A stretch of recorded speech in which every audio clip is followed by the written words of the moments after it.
Okay, hi everyone. Welcome to LeadUpTeach live on YouTube with myself, Elizabeth Bostwick, and Laura Gilchrist, and our very special guest tonight, Jen Jones. Welcome, Jen. Thank you. Hey, everybody. Well, my name is Heidi Veal, and I am an early childhood program administrator in a school district in North Texas. And I, along with Liz and Laura, co-founded LeadUpTeach. It's been a little while now. I also co-founded and co-lead ECE Chat on Tuesday nights. I'm passionate about leadership, innovative learning, early childhood education, of course, literacy.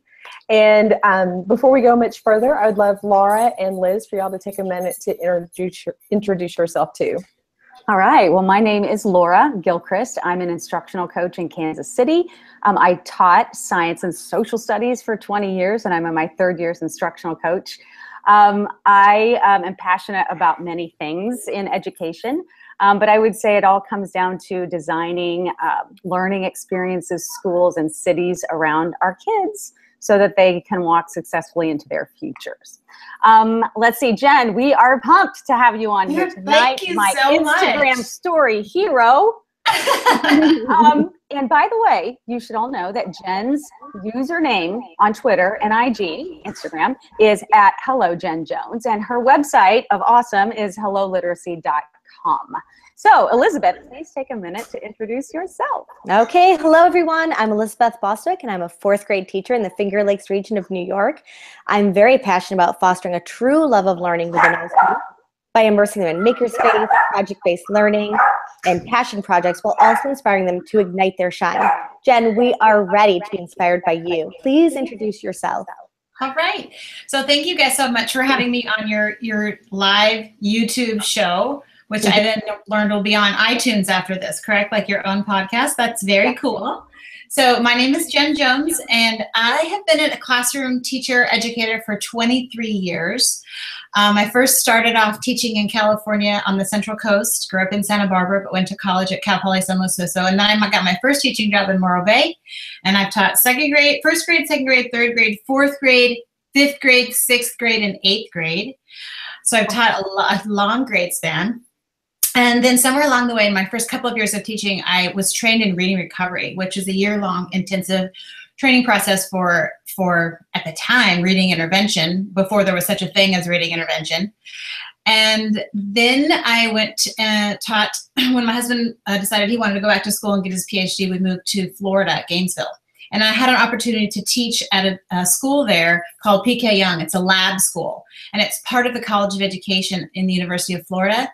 So it was an incredible opportunity to really kind of be on top of your game and on point every single day. You know, there wasn't any room for like slacking. Like you had to be on every single day. So it really kind of created that sense of urgency within myself as a teacher. Like I need to be ready not only for these visitors, but like for my kids, because we had classroom visitors all the time. So that was a great experience. And at that point, I started doing some teacher training in Florida as part of the Florida Reading Initiative. Then when we moved to Raleigh, North Carolina, I taught 1st grade again for 3 years. But then the principal for that school opened a brand new school and brought me along as the literacy coach / instructional resource teacher. So I worked 50% of the time with students and 50% of the time with teachers. So that was a really great opportunity for me to not only work with teachers and say, you need to do this and let's try this, but I was trying it with my students as well. So that was really, really great. And then part of and all the while I had started a blog. My original kind of dinosaur blog was called HelloJenJones.com. And then I had started HelloFirstGrade.com. So that's when Google Sites was just starting to create web pages. And then I started Hello Literacy when I moved out to Lake Meyer, got my master's in reading education. And then somewhere along the way, Common Core standards came out. And when the Common Core standards came out, I really took it upon myself to really own those standards and know them really, really well and help teachers figure out what teaching and learning looked like in a Common Core classroom and what 21st century skills look like and sounded like and what teachers were saying and what students were saying and what types of thinking would be happening and what kind of evidence would we hear and what kind of evidence would we see. So just really over the last probably 5 or 6 years, I I was doing professional development for my own school, and I was blogging about it. And then I was started to get emails from coaches and principals all over the country saying, you know, we really need someone like you to help our school. Like, I see what you're doing, and there's really nobody at our district that knows the standards as well as you do. Can you come do for our school what you're doing for your school? And the first time I got an email, I thought, I never occurred to me to go do this somewhere else. I mean, I didn't wake up one day and say, you know, I'm going to be a presenter. And so I thought, sure. And they said, well, how much do you charge? And, you know, 6 years ago, I was like, I don't even know. I've never even done it before. So slowly over time, I gained experience, and all the while I was teaching. And then there really came a point about 2 years into the presenting in my school and other schools where I had to decide, you know, do I stay at my school and do what's best for the teachers and students here for these 600 kids, or do I take a leap of faith and walk away from the school building and have a broader impact? And so when I went to my principal and finally let him know that I was leaving, he was not happy, but he understood completely. And he said, what? And I left in the middle of the year. And I did have some intervention groups, but you know, I told him, I said, I'm leaving right now because, you know, I have all these, I said, the reasons I'm leaving are waiting for me right now. Like, they're waiting in my inbox, you know? So I said something to him, I said, you know, the reasons I'm leaving, I said, you of all principals have taught us not to make decisions based on calendars and schedules. And so I'm not going to finish the year because this is the right thing to do for kids everywhere. So he couldn't really argue with that. And he did end up moving at the end of the year to taking a principal job at the high school. But it was really kind of, it was really one of those eye-opening experiences where you say to yourself, am I making the right decision? You know, is this really the right thing for me? And I just felt in my heart and in my gut that it was the right thing to do. And I'm so glad I did it because I've never really looked back. And now I'm big booked through the end of May with schools and districts around the country. And wait, it's September. I know. Yeah. I know. It is September. And it's like crazy to me to look at my calendar and my schedule and just see that. I mean, it is literally like this was my June. Wow. So, I mean, it's just like this. And I feel so blessed. I do have a tendency to sometimes overcommit or not like schedule out things, you know, like I was saying today on my Instagram story, like not to schedule out rest days and open periods because like my family wants to see me too.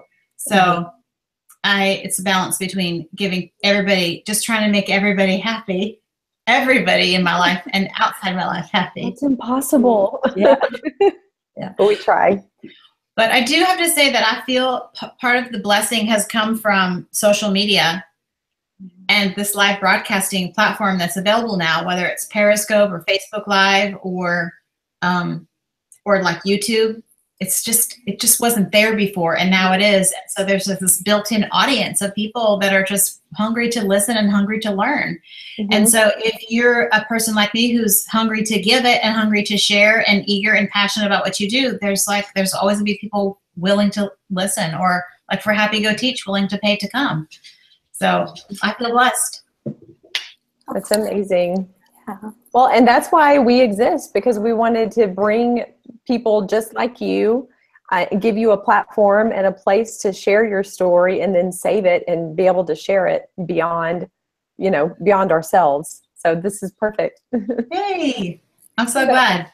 Thank you so much, Jen. We want to give a very special welcome to our LeadUpTeach audience who is watching now here on YouTube Live. And also ask everyone to use the hashtag LeadUpTeach to share about the things that we're talking about that you hear Jen sharing tonight beyond even the recording that's live right now. So question one, you shared a little bit about your journey that led you to be the inspiring and energetic educator you are today. But can you talk to us a little bit about maybe growing up, like how you got into education and yeah. Sure. So I was that kid that used to play school in my bedroom. Okay, so I had my dolls lined up in my bedroom. Me too. And yep, and I would be in there and I would play school. And I would come out to the living room and my dad would say, Jen, well, they used to call me Jennifer. Jennifer, are you talking to the walls again?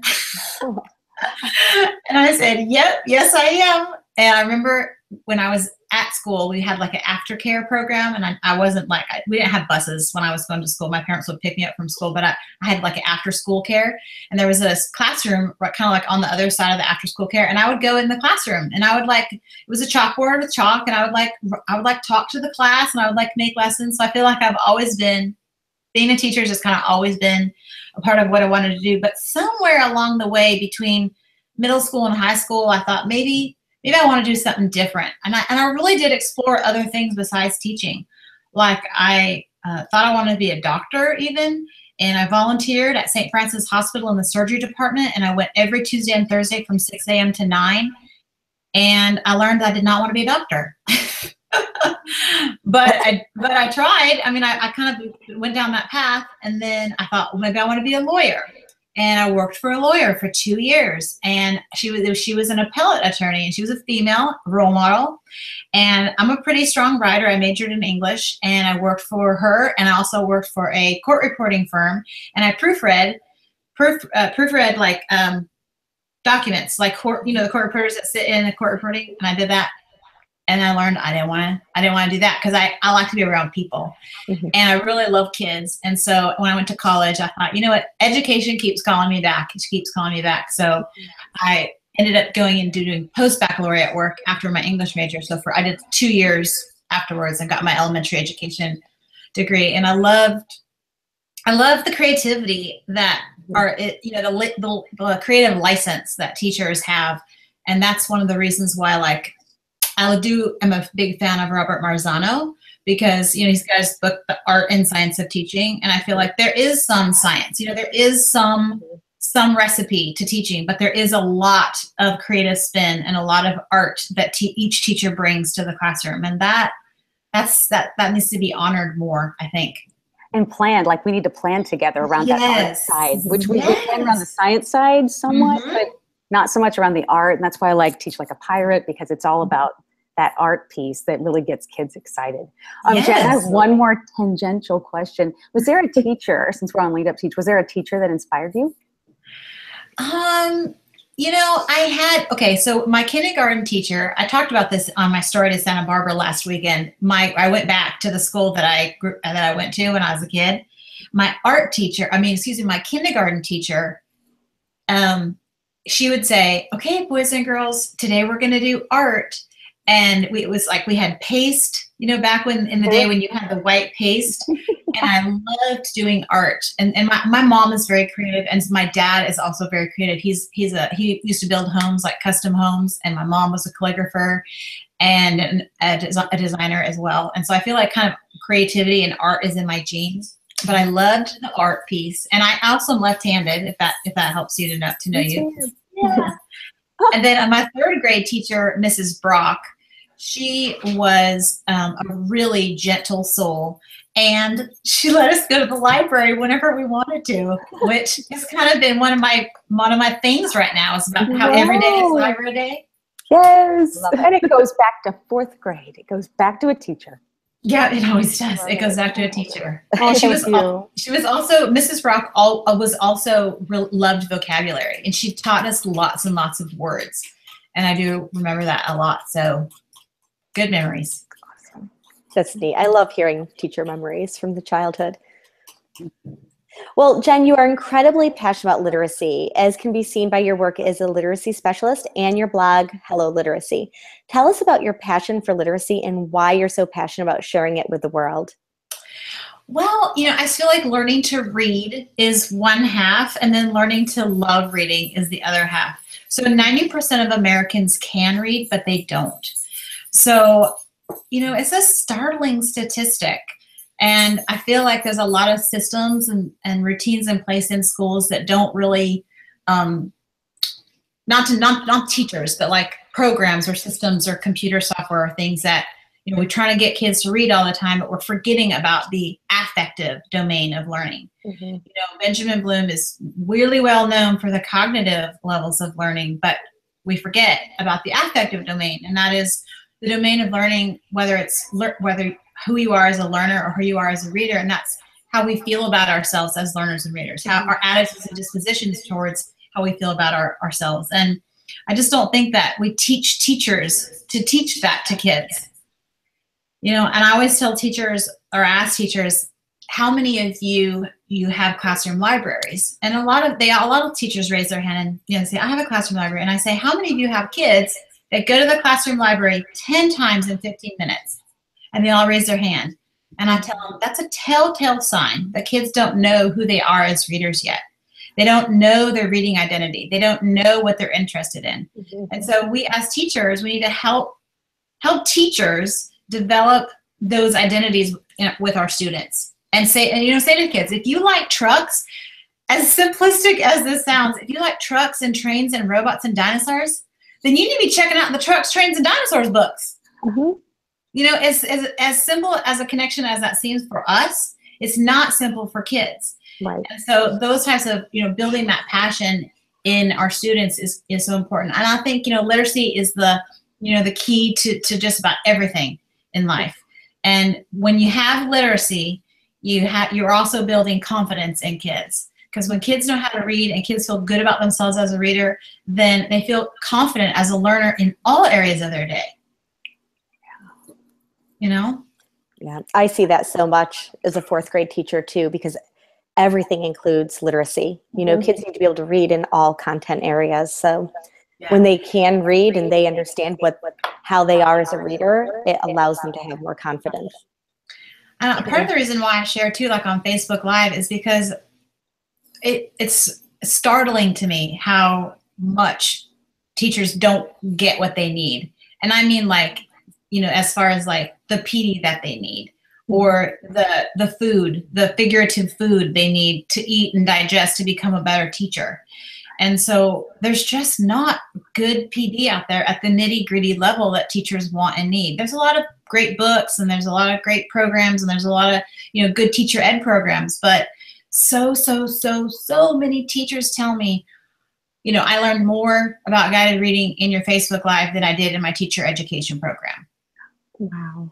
And that's scary to me. That's startling. It is startling. And especially if you're a K-1 teacher, K-1 teachers, yes, we're teaching comprehension, and yes, we're teaching kids how to think, but by golly, we need to teach kids the nitty-gritty mechanics of reading, how to decode the words, how to get, this word level, this letter level, the word level, the sentence level, multiple sentence level.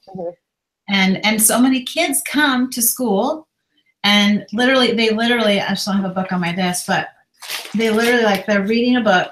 I've done this before. So this is what kids do when they don't know how to read, right? They're reading along and they say, the cat is,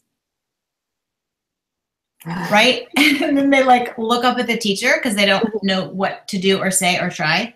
And I always tell teachers, when kids don't try or do anything, that's a telltale sign they have zero strategies in their back pocket because they don't know what to do.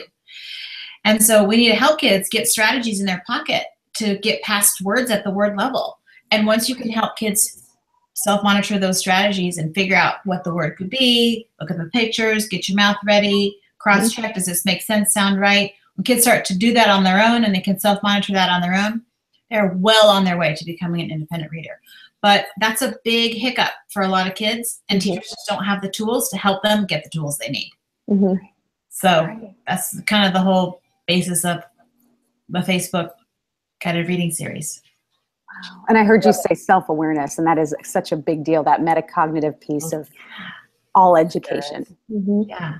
And yeah, definitely. It's really, really big. And, I was just doing a PD yesterday here in North Carolina, and when we helped kids at the word level, I was talking about building confidence and, building readers, but also building confident readers, is that kids nowadays are so unsure about, we have so many questions, we question kids in so many ways that we don't really build in for that confidence because teachers ask too many lower level questions. So when you do go to ask them a higher level question, I use this example a lot in my PD. So one time I asked the kids, do you think the witch in the Wizard of Oz, do you think she's a good witch or a bad witch?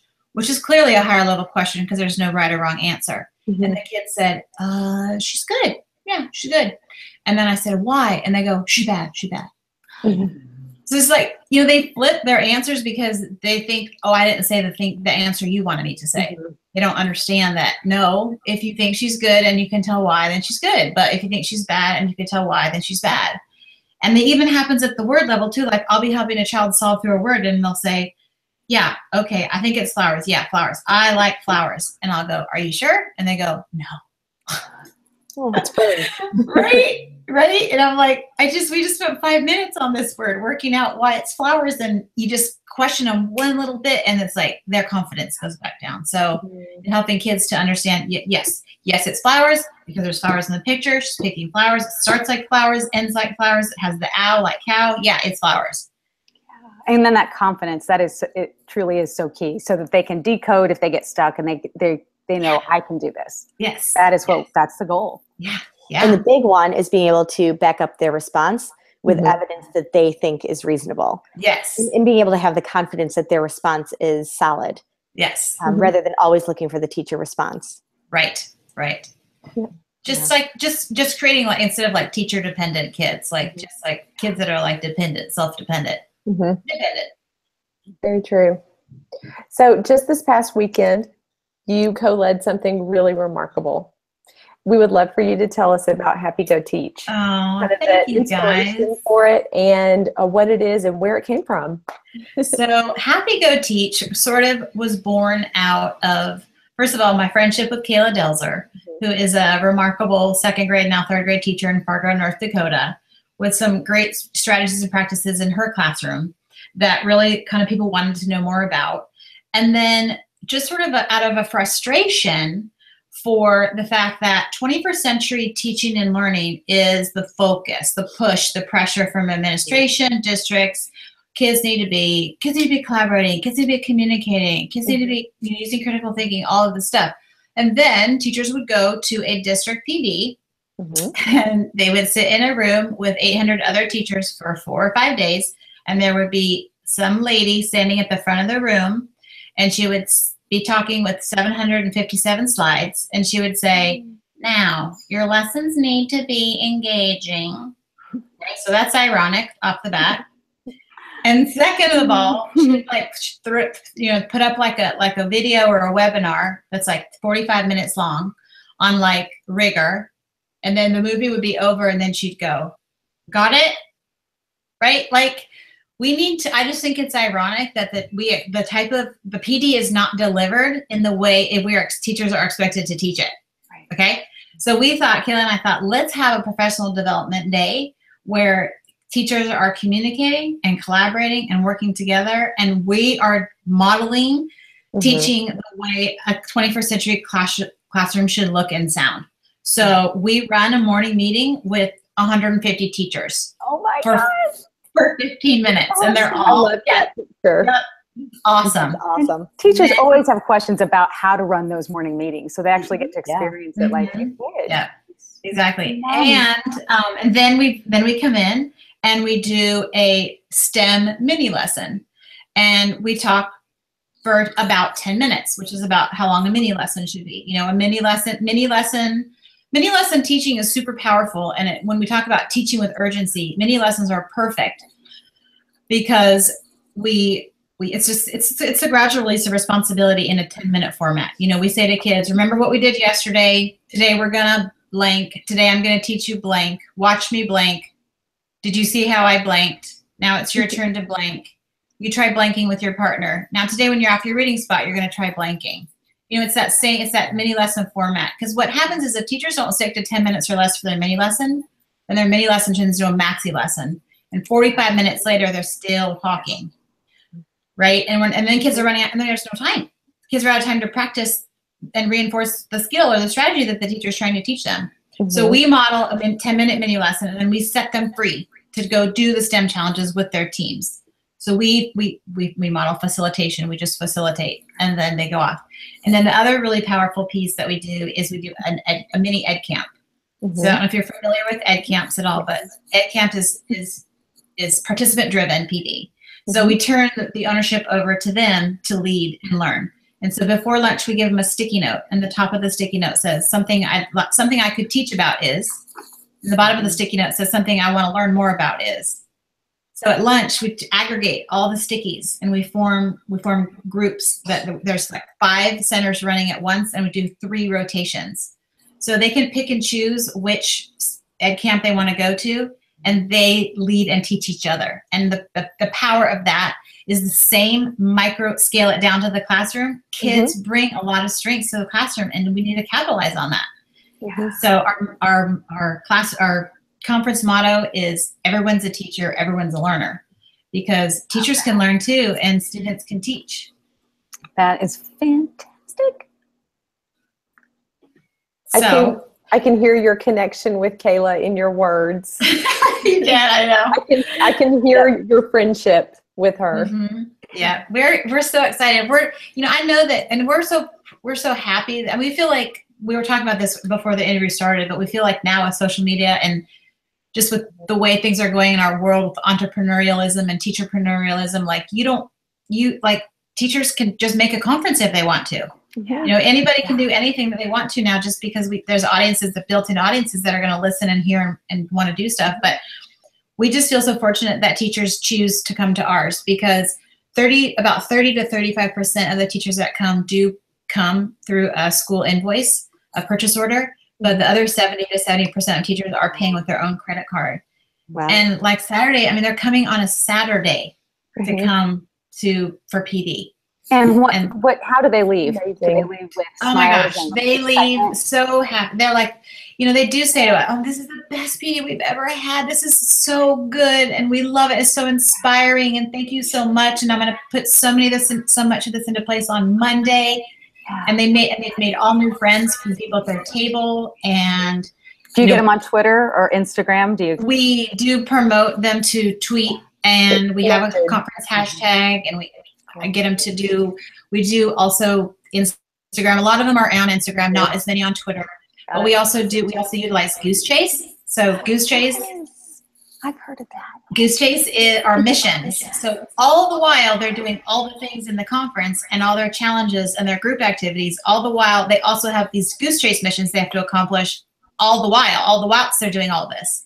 That is fantastic. So yeah, so they love. So fun. I want to go. Yeah. I know. Well, you can.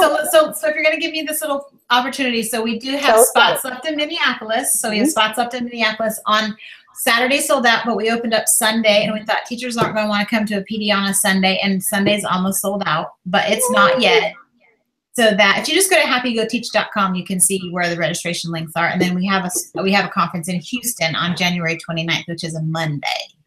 Okay, so I'm going to put a plug in for Dallas, Fort Worth area. You guys need to come that way next. Okay. Once Happy Go Teach teachers graduate, we have a Happy Go Teach teacher Facebook community. So they can then follow up keep learning. To keep learning and keep getting support. And a lot of teachers that come to Happy Go Teach are probably the happier teachers at their schools, and the ones that want to grow and learn. You know what they say about like coaching, the teachers that need coaching don't want it, and the ones that want it don't need it. And it's a little bit like that, like everybody's paying to come to this. That is true. So they go back to their schools, and maybe there is, a negative Nelly or someone, somebody that they have to work with or whatever. So that Facebook group really helps them get the support that they need. Like Jen Gonzalez has the Marigold Project. And I just think there's the Pineapple Project. There's things that they learn about at Happy Go Teach. They can stay connected with teachers because they've got the similar language and similar support from and then having they've got been there. that positive network Yes. that they can be a part of. Because I see people like that in they go to ed camps and they're like, or meetups, and they're like, I love this. It makes me feel happy and, part of this positive community. Yeah. So yeah, kudos to you. Thanks for all you guys do with Yeah. all right. The next question, I want to pull back to literacy, and I want to pick your brain. So you've been teaching literacy and now coaching literacy for 23 years. So what are your, top 3 big ideas or mindsets about literacy that you would share with somebody, or what's lacking? Like secondary teachers for a lot, how do I teach reading? I'm supposed to teach reading, but I don't know how. And anyway, so I'm just looking for your hard one. Well, okay. So first of all, the the most obvious thing that kids need is time to read. And a lot of times high school teachers are thinking, I don't have 10 minutes to give up for kids to read, or I don't have 15 minutes for kids to give up to read, but it's essential. I mean, the eyes on print time is kind of a big deal. And we as teachers need to ask ourselves, how much eyes on print time are we giving kids to actually read during the day? So there was a study done in 2006, 7, and it was like the national average was like 14 minutes a day. The kids were actually only spending reading. And that's not long enough. Like, kids need more eyes on print time, whether it's at school or at home. So as simplistic as it sounds to say independent reading or read, do your time, or, stop, drop, and read, or whatever you want to call it. I mean, they're little across the page more than they are right now. So independent reading is really, really important. Of course, guided reading is really important too. That's small group instruction. And I don't care if it's guided reading where everybody's on the same level, or if it's strategy groups where the common denominator is the reading strategy. Small group instruction. Kids need support in the practice of the strategy use, the skill use. A lot of times teachers say, okay, boys and girls, today we're going to work on main idea and supporting details. Okay, run along and go determine the main idea. And we don't support them in how to do that, or what that looks like in a compare contrast article, or in a chronological order article, or like, it's a lot. And especially beginning 3rd and 4th, 5th grade, when the content gets heavy and they're having to, know a lot more content, all those text features and the articles, I mean, the captions and the maps and the globes and the cutaways and the bold print and the pronunciation guide. I mean, it's like a conveyor belt, and it's just going so fast on by, they miss so much of the meaning because they don't end up not understanding, because it's a lot. It's a lot of content, and it's a lot of graphical kind of input in their brain. So having small group instruction where teachers are coaching kids on that strategy use is really important. And this is a tangent, but I love Simon Sinek, and I love his anything he says or does on YouTube. I watched a YouTube video of his this morning, and it's called "I Love My Wife," and it's really not about loving your wife, and it's really not about going to the gym every day. But his point is you can't say the day that going to the gym made a difference. You can't say the day your wife said, I love you. You can't put your finger on the day that something happens. You just have to do it every single day. And that's how I feel about guided reading or small group instruction. Like, I made a quote last year on Instagram that said, I don't claim to be a great guided reading teacher. I just do it every day. And so along with, small group instruction, Laura, I think the other kind of key word is consistency. Constant, just doing it every single day. You can't expect kids to learn sight words by doing a sight word unit in September and then not ever doing it again. Like, you have to do things 5 minutes every single day. Like time and money. I'm not a math person, but you can't teach a money unit for 1 hour a day for 3 weeks and then stop the money unit and expect kids to remember money 3 or 4 or 5 weeks from now. Like, money and time are two math concepts that really need to be reviewed every single day for 5 minutes. You know what I'm saying? Yeah. So that was 2. You said small group or independent reading, small group instruction. And then, of course, I'm really big into vocabulary. I think vocabulary is really, really key. What a lot of teachers don't understand about vocabulary is that there's direct forms of vocabulary instruction and lots of indirect forms of vocabulary instruction. So like even a teacher can say, instead of saying, boys and girls, I need a helper to pass out these papers. A teacher could say, pupils, I need a volunteer to help distribute these papers. Like, teachers could switch out their words for more sophisticated language and then give kids permission to say, Mrs. Jones, what does distribute mean?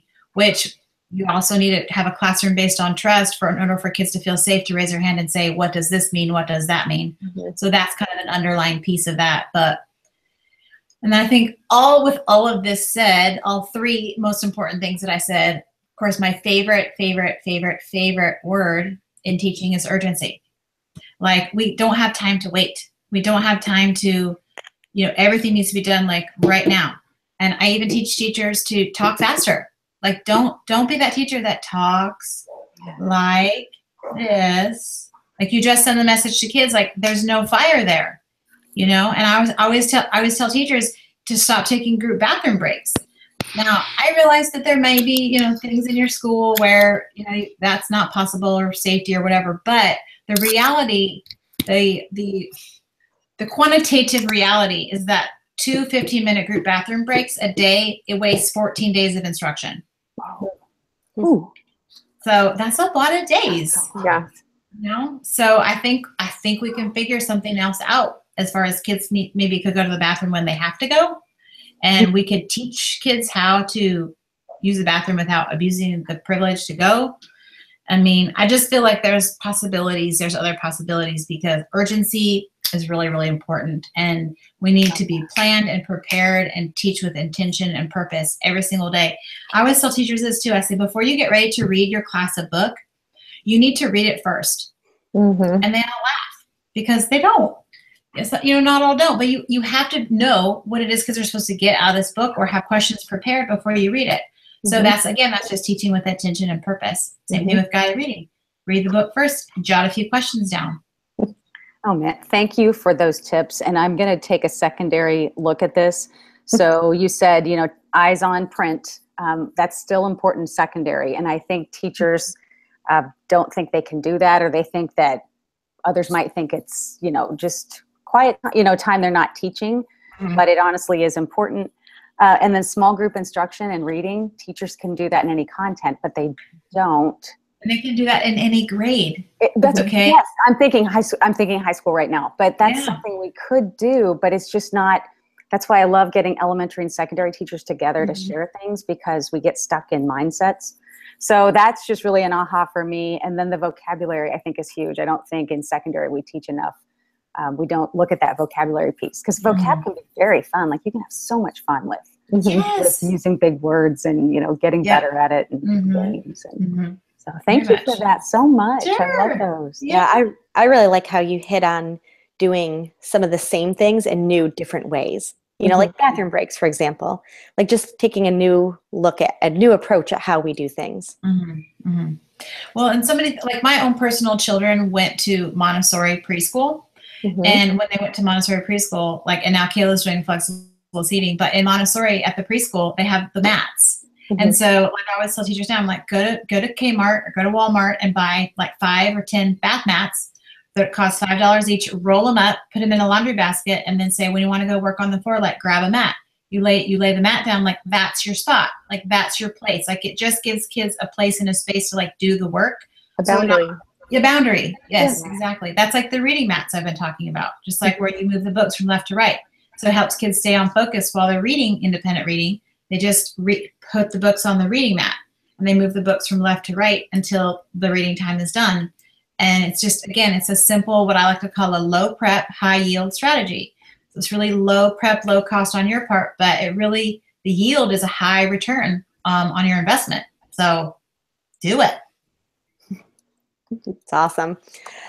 So Jen, we found that October is one of the most challenging months of the school year, especially for first-year teachers or new teachers. So what advice do you have for teachers heading into this very busy time? Well, I don't care what month of the year it is. Teachers need to take time for themselves with other teachers, because the chances are those teachers are going through the same thing as well. So, you know, you really do need to plan time for yourself outside of school with teachers, you know, create a meet and greet. It's really important, like, to have a buddy too. Like no matter what month of the year it is, like you have to have a teacher buddy, like somebody that you can, you know, talk to, cry with, say, what the heck about this kid? You know, somebody you can send your kids to when they're giving you a fit or whatever. Like, you know, the stack rule, right? The stack hack is what I like to call it. The stack hack. You know what that is, right? I think I know where you're going. Right. So you have a child in your room and he's just like, he needs a break and you need a break from him or her. And so if you send a stack of books like this month, say, Johnny, I really need you to take this stack to Miss Walton's room. And so he walks in, Miss Walton sees the stack and she's like, knows that the stack is only this high. So to keep him for about 10 minutes. But if he brings the stack this high, and keep him for 30 minutes because I can't deal with them right now. And so, you know, it's just, you got to come up with some tricks to get through. And, you know, kids are funny creatures. I mean, bless their heart. I think they really are amazing little creatures. And kids are extremely social, and we need to honor that. And they're funny. So don't fight it. Don't fight kids' humor, and don't fight kids, you know, sarcasm and stuff, because, you know, sarcasm and humor is a level of maturity that I think is, you know, we can play around with them a little bit more than we do. But definitely get a massage in October. Definitely go out on Tuesday, get a margarita. I mean, you allow yourself. Don't stay late. I mean, unfortunately with social media, there's a lot of examples on social media about what teachers do and how late you should stay at work, and the degree you should go to, you know, what you do for your kids and the notes you write for your kids. And, you know, some of it is just unattainable. It's just unrealistic. Mm-hmm. And so, you know, just realize that you can't compare yourself to everybody else's years of experience or everybody else's life. Some people just don't have, you know, as much time or money. Everybody will always have more time or less time, or more money or less money than you. So you just have to do what you need to do. But it works for you, because if you're not, I mean, you've got to have inner peace for sure, or else you're not going to be happy in any area of your life, to be happy in your heart. But I mean, definitely massages, pedicures, and margaritas really go a long way. They really do. And 1, 2, 3. 1, 2, 3. 1, 2 3. And teacher friends, teacher buddies, because nobody gets teacher life like another teacher. Like, I don't care. Like, my husband's a teacher. He was a high school ag teacher for 10. He still doesn't get it. He does not get elementary teachers. We're a unique breed that just really pour our heart and soul into everything we do around school. It's so true. So if you could just share with us one thing now that you would like the Lead Up teachers to walk away with, to go out to do to make a difference, what would that be? To go out and do to make a difference? Well, here's the thing. Here's what I would say. Okay. Is to, first of all, to either get on Facebook, get on social media, get on Twitter. There is an incredible professional learning network out there on the internet. You can meet teachers all over the world. I mean, if they're on your Lead Up group, they're probably on social media already. But my biggest piece of advice is to share your message and share your voice with the world, because there's probably teachers out there that would listen to what you have to say and could learn something from you, from your Instagram story, or from your Twitter story, or from your Facebook Live or your YouTube Live. And even though you think that you don't have anything to say, or you don't have a message, or you don't have a point, like, even just talking out how you're implementing something in your classroom might help another teacher. Mm-hmm. So, I mean, Laura, you were talking about, oh, I'm inspired by your Instagram story. Well, if you're brave with your life, then others will be brave with theirs. Right. So it's really, I mean, all of the little whatever voices and demons or whatever's in your head about not doing it, I guarantee nobody will see that and nobody will know that it's really just all in your head.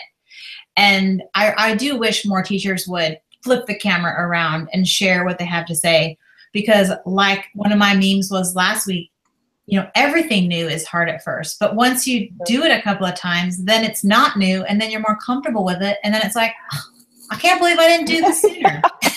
What was I thinking? This is so fun. And you know, I think we have so many phenomenal teachers out there who have so much wealth to share. And like you said, they may not be an expert in an area, but it's about what are they trying? What are they seeing in their classroom so that other people can learn from that? I love that. Yeah, and so much of life is not about the product or the end result or the goal, the reaching of the goal. It's about the process. Mm-hmm. It's about our journey and our steps every day along the way, and how we grow to reach that or to get there. You know, that's the whole point of a mission statement at a school. Like a mission statement, our mission statement at our school was preparing all learners for the future. We could say it, we knew it, it kind of guided everything we did every single day. But I will never know if I prepared them for their future. But I'm going to try every day like I think I am. I'm going to try to prepare them for their future, but I don't even know what the future holds. So, you know, it's really, I think teachers, it's just daily stuff that is the little stuff. That's the big stuff.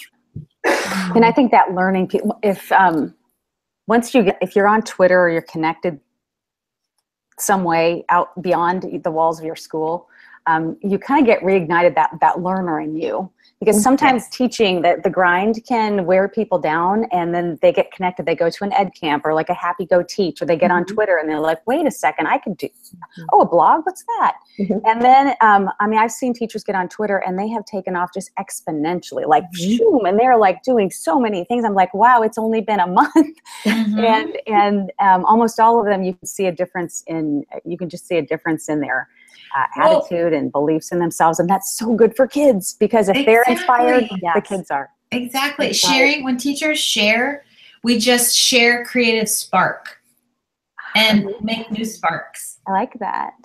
My friend and I, we call that the explosion of awesome. The explosion of awesome. I like that. I love that. Yeah. It's energy. So, wrap question. Please share what's coming up for you in the future and how our listeners can connect with you. Okay, so folks can connect with me mostly on Instagram. I post on Instagram, try to post at least once a day. And stories. So I make a lot of Instagram stories. I really do. I try to make my Instagram stories ebb and flow with my life. So if I'm cooking or making recipes, you're going to get an Instagram story of my recipe.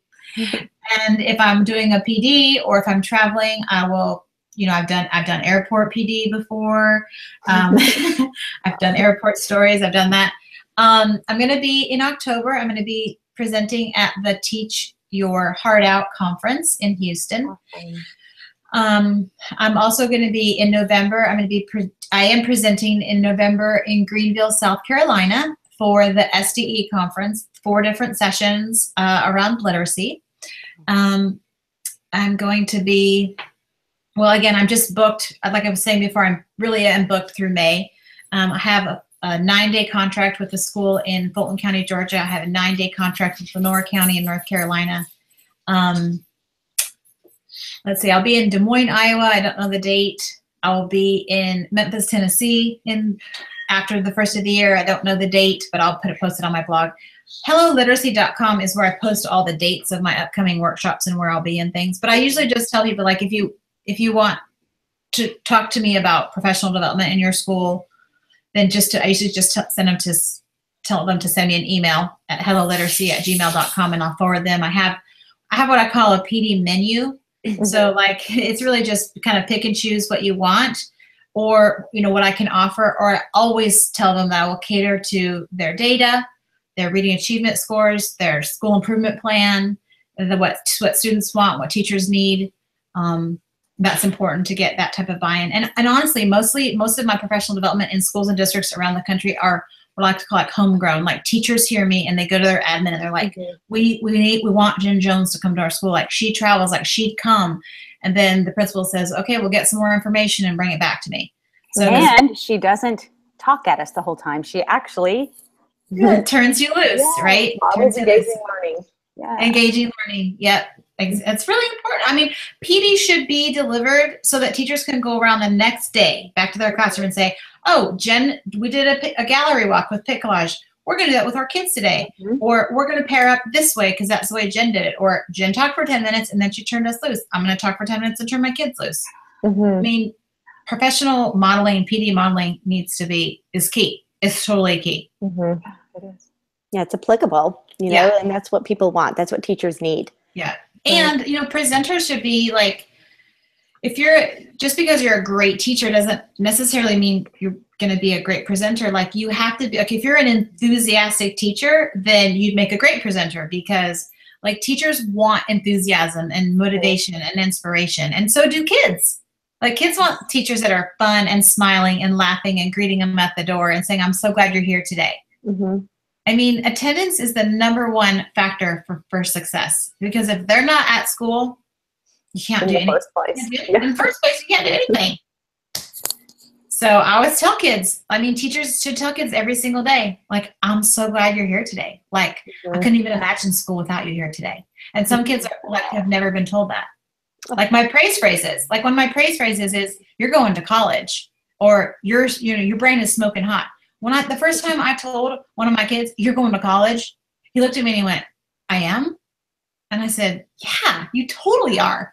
Nobody had ever told him that before. Positive labeling. Yeah, positive labeling, telling them what they are. And then they believe it because you said it. Yep. Praise phrases. I like it. And those are such great tactics for teachers to go back and use with their students too. Just those little phrases. Yep. Jen, thank you so much. You're welcome. LeadUpTeach tonight. You are so welcome. Anytime. You guys are doing a great movement here. I love this. I'm going to let my followers on Instagram know for sure where to find y'all, because I love your mission and your cause. It's great. I need more like you. Oh, thank you so much. Because your message is just so powerful and it's inspiring. And I know that our audience has loved hearing all about your personal journey and everything that you're doing to highlight Hello Literacy. So just thank you so much for joining us, and also to our amazing audience who tuned in tonight on LeadUpTeach. We will be sharing out the link that is recorded, and also know that you can access us on iTunes and hear our podcast there as well. And the videos are on YouTube on our LeadUpTeach channel. Between now and our next episode, we encourage you to connect with one another and tweet out using the LeadUpTeach hashtag. So Jen, thanks again from all of us. You're and welcome. We are signing off. Good night, everyone. Lead on and lead up. All right. Thank you. Bye, Jen.